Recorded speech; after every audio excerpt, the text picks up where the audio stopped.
सबको राम राम भाई। होपफुली आप सभी अच्छे हो गए, स्वस्थ हो गए। तो आज की मेरी कार्डियो हो गई है, और कार्डियो हुई है भाई मेरी साइकिलिंग पे, क्योंकि मेरे पैर में दर्द हो रखा है एंकल में, जिसकी वजह से मैं रनिंग नहीं कर पा रहा हूँ। लेकिन साइकिलिंग भी उतना ही बेनिफिट करती है जितना रनिंग। तो एक क्वेश्चन मेरे को एक भाई ने पूछा था, और मुझे लगा कि मेरे को आपसे शेयर करना चाहिए। वो देखिए, एक वर्ड है इंटरमिटेंट फास्टिंग। इंटरमिटेंट फास्टिंग होती क्या है? सबसे पहले तो मैं आपको बता दूं, ये 5-6 तरीके से की जाती है। इसमें होता क्या है कि आप, जैसे पहला मेथड है 12-8 आवर मेथड, जिसमें कि आप 12 घंटे तक फास्टिंग रखते हैं, यानी कुछ नहीं खाते, और 8 घंटे की एक शॉर्ट विंडो होती है, उसमें आप डाइट लेते हैं। दूसरा जो तरीका है वो है हर ऑल्टरनेट डेज पे एक दिन आप खाएंगे, एक दिन नहीं खाएंगे, यानी एक दिन जो है कैलोरीज को रिस्ट्रिक्ट करेंगे 500 से 600 कैलोरी तक। तीसरा जो मेथड है वो है कि आप 12 घंटे खाएंगे और 12 घंटे नहीं खाएंगे। ये थोड़ा सा इजी मेथड है। और लास्ट में होता है एक वॉरियर डाइट होती है। वॉरियर डाइट होती है कि 20 घंटे आप फास्टिंग करेंगे और 4 घंटे आप खाएंगे।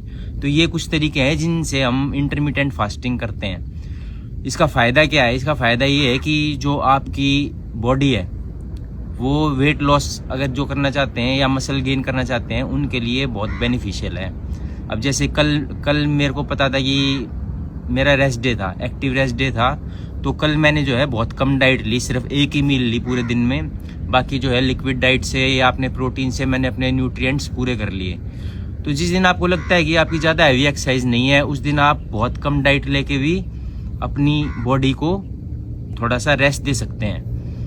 तो ये तरीके हैं इंटरमिटेंट फास्टिंग के। और पुराने टाइम से जब हमारे बड़े बूढ़े थे, वो करते ही आते थे इस चीज़ को, इसको करते ही थे, फॉलो करते ही थे, क्योंकि वो लास्ट मील जो है शाम को 6 से 7 बजे के बीच में खा लेते थे, और अगले दिन फिर डायरेक्ट 8-9 बजे या 10 बजे वो खाना खाते थे। तो एक 12 घंटे 13 घंटे की विंडो हो जाती थी, जिसकी वजह से उनकी ऑटोमेटिकली इंटरमिटेंट फास्टिंग हो जाती थी।